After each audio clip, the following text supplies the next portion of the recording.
அமெரிக்காவில் இருக்கார் CM கோபால்சாமியை arrest பண்ணி வச்சிருக்கோம் செய்தி. Next minute immediately release him. அது மட்டுமல்ல, கிட்டுவை யார் வேணுமோ பார்க்கலாம் ஆர்டர் போடு.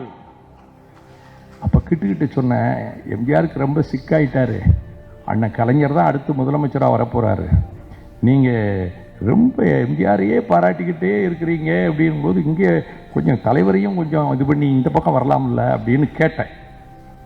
கிட்டு சொன்னாரு, அண்ணே வயிறு இருக்க, என்ன எங்களுக்கு வயிறு இருக்க, எங்கள் பையங்களுக்கு 5 ரூபா கொடுக்குறோம்னே 3 நேர சாப்பாட்டுக்கு 5 ரூபா கொடுக்குறோம்னே.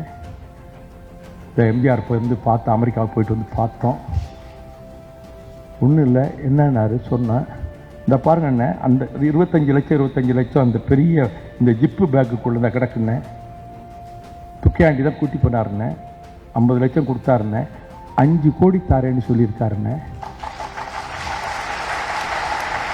கலைஞரை கொடுக்க சொல்லுங்கண்ணே, நாங்களும் கொஞ்சம் அந்த பக்கமும் பேசுகிறோம்.